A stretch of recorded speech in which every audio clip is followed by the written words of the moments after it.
Hi అండి, నమస్తే. నేను మీ Lakshmi. Welcome back to my channel. Friends, ఈరోజు మన వీడియోలో ఎంతో టేస్టీగా ఉండే క్యాప్సికమ్ పచ్చడి తయారు చేస్తున్నాను. ఈ పచ్చడి చాలా టేస్టీగా ఉంటుందండి. మనం దోశలు వేసుకున్నప్పుడు దోశల్లోకి కానీ, అన్నంలోకి కానీ, చపాతీ, రోటీ ఇలా దేంతో తీసుకున్నా కూడా చాలా బాగుంటుంది. తప్పకుండా మీరు కూడా ట్రై చేసి ఎలా కుదిరిందో నాకు కామెంట్ చేయడం మాత్రం మర్చిపోకండి. ఇప్పుడు క్యాప్సికమ్ టమాటా పచ్చడి ఎలా తయారు చేయాలో చూసేద్దాం. నేను పెద్దవి 2 క్యాప్సికమ్ తీసుకున్నాను. అలాగే 3 టమాటాలు, ఒక 20 పచ్చిమిరపకాయల వరకు తీసుకున్నాను ఈ పచ్చడి చేయడానికి. ఇప్పుడు స్టవ్ వెలిగించుకొని ప్యాన్ పెట్టుకొని, ప్యాన్ వేడైన తర్వాత మనం పచ్చిమిరపకాయలను వేసుకొని కొంచెం ఆయిల్ వేసుకొని వేయించుకోవాలి. మీరు పచ్చిమిరపకాయలు కారం పట్టి వేసుకోవాలి. మనం అంటే కొన్ని పచ్చిమిరపకాయలు ఎక్కువ కారం ఉంటాయి కదా, దాన్ని బట్టి కొంచెం తగ్గించుకోవచ్చు. ఇవి కారం తక్కువ ఉన్నాయి కాబట్టి నేను 20 పచ్చిమిరపకాయలు వేసుకున్నాను. ఇప్పుడు పచ్చిమిరపకాయలు వేగిపోయినాయి కదా, వీటిని ఒక ప్లేట్లోకి తీసేసుకుందాం. ఇప్పుడు అదే ప్యాన్లో కొంచెం ఆయిల్ యాడ్ చేసుకొని క్యాప్సికాన్ని కూడా నేను ముక్కలుగా కట్ చేసుకొని పెట్టుకున్నాను. ఆ క్యాప్సికమ్ ముక్కలు కూడా వేసుకొని వేయించుకోవాలి. ఇవి కూడా కొంచెం వేగిన తర్వాత ఒకసారి కలిపేసుకొని దీనిలో మనం కట్ చేసుకొని పెట్టుకున్న టమాటా ముక్కల్ని కూడా వేసుకొని వేయించుకోవాలి. టమాటా ముక్కలు కూడా వేసేసుకున్నాం కదా, వీటిని కూడా కలుపుకొని వేయించుకోవాలి. ఈ టమాటాలు వేసిన తర్వాత మనకి దానిలో కొంచెం వాటర్ వస్తుంది కదా, కొంచెం మూత పెట్టుకొని మగ్గించుకుంటే కనుక చూసారు కదా ఇలా మగ్గిపోతాయి మొత్తం. మనం క్యాప్సికమ్ ఉడికిందో లేదో అని నొక్కి చూసుకుంటే కనుక మనకి తెలిసిపోతుంది. మనకి క్యాప్సికమ్ నొక్కినప్పుడు కట్ అయిపోయింది అనుకోండి, ఈజీగా క్యాప్సికమ్ ఉడికిపోయింది అని అర్థం.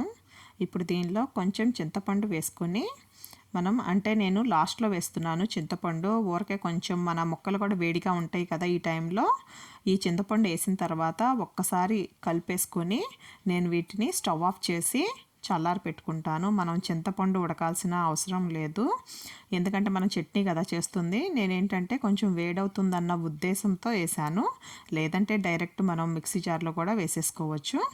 ఇలా పెట్టుకున్న తర్వాత మనం స్టవ్ ఆఫ్ చేసేసుకొని ఈ ముక్కలన్నింటినీ కూడా చల్లార్చుకోవాలి.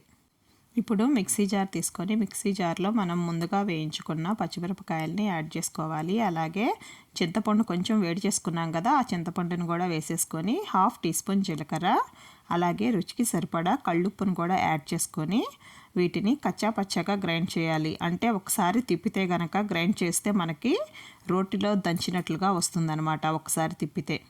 ఇప్పుడు దీనిలో మనం వెల్లుల్లిపాయలు వేసుకోవాలి.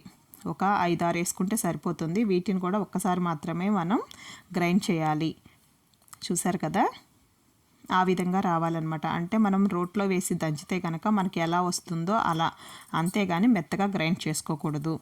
ఇప్పుడు మనం ముందుగా ఉడకపెట్టుకున్న క్యాప్సికమ్ టమాటా ముక్కలను కూడా యాడ్ చేసేసుకోవాలి. ఇది మనం వేసుకున్న తర్వాత దీన్ని కూడా మనం మెత్తగా గ్రైండ్ చేయకూడదు. మనకి గ్రైండ్ చేసినా కూడా క్యాప్సికమ్ ముక్కలు అక్కడక్కడ కనిపించేలాగా గ్రైండ్ చేసుకోవాలి. అంటే ఒక్కసారి అట్లా తిప్పి తీస్తూ చూసుకొని ఒక 2 టైమ్స్ తిప్పితే గనక సరిపోతుంది. మరి పేస్ట్లా వస్తే గనక అంత టేస్ట్ బాగోదు. అందుకని చెప్పి మరీ పేస్ట్లా కాకుండా అక్కడక్కడ మనకి క్యాప్సికమ్ ముక్కలు తగిలేలా గ్రైండ్ చేసుకోవాలి. ఇప్పుడు స్టవ్ వెలిగించుకొని ప్యాన్ పెట్టుకున్నాను. మనం పచ్చడికి తాలింపు వేసుకుందాం. ఇప్పుడు దీనిలో నేను 2 టేబుల్ స్పూన్స్ ఆయిల్ యాడ్ చేసుకున్నాను.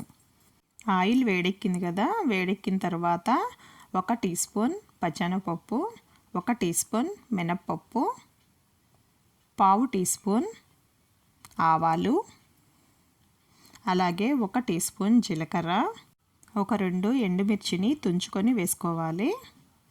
అలాగే ఒక 2 రెమ్మల కరివేపాకును కూడా దూసుకొని వేసుకోవాలి. వేసుకొని తాలింపుని మొత్తం ఒకసారి కలుపుకొని, తాలింపు మొత్తం వేగిపోయింది కదా, ఇప్పుడు మనం ముందుగా గ్రైండ్ చేసుకొని పెట్టుకున్న పచ్చడి మొత్తము కూడా వేసేసుకొని కలుపుకోవాలి. మనం వేసుకున్న పచ్చడిలో ఈ తాలింపు మొత్తం కలిసేలాగా కలుపుకోవాలి. మనం వేసుకున్న ఆయిల్ మొత్తము కూడా మన పచ్చడిలో కలిసిపోయి మనకి ఆయిల్ ఏమీ కూడా బయటికి కనిపించదు. కొంచెం ఆయిల్ ఎక్కువ వేసుకుంటేనే బాగుంటుంది. అందుకే నేను ఒక 2 టేబుల్ స్పూన్స్ వరకు ఆయిల్ యాడ్ చేశాను. ఈ మొత్తాన్ని కూడా మనం కలిపేసుకొని, మీకు ఇష్టం ఉంటే కనుక కొంచెం దీనిలో ఇంగువ కూడా వేసుకోవచ్చు. కొంచెం పసుపు కూడా వేస్తున్నాను నేను. ఇందాక తాలింపులో వేయడం మర్చిపోయాను, నేను తాలింపు వేసిన వెంటనే వేయడం మర్చిపోయాను. అందుకని చెప్పి లాస్ట్లో కొంచెం వేసి పసుపు కూడా కలుపుతున్నాను. మీకు కావాలంటే తాలింపులో ఇంగువ కూడా వేసుకోవచ్చు, టేస్ట్ బాగానే ఉంటుంది. మనం తాలింపుకి వేసుకున్న నూనె మొత్తము కూడా మన పచ్చడిలో కలిసిపోయింది కదా. ఇలా మొత్తం కలిసిపోయిన తర్వాత స్టవ్ ఆఫ్ చేసేసుకొని ఒక సర్వింగ్ బౌల్లోకి తీసేసుకోవాలి. ఈ చట్నీ దోశల్లోకి కానీ, అన్నంలోకి కానీ, రోటీ, చపాతీ దేంతో తీసుకున్నా కూడా చాలా టేస్టీగా ఉంటుంది. మీరు తప్పకుండా ఒకసారి ట్రై చేసి ఎలా కుదిరిందో నాకు కామెంట్ చేసి చెప్పండి. ఈ వీడియో మీకు నచ్చినట్లయితే కనుక తప్పకుండా లైక్ చేసి మీ ఫ్రెండ్స్కి షేర్ చేయండి. మరిన్ని టేస్టీ రెసిపీస్ కోసం మన ఛానల్ని సబ్స్క్రైబ్ చేసుకోవడం మాత్రం మర్చిపోకండి. Thank you friends.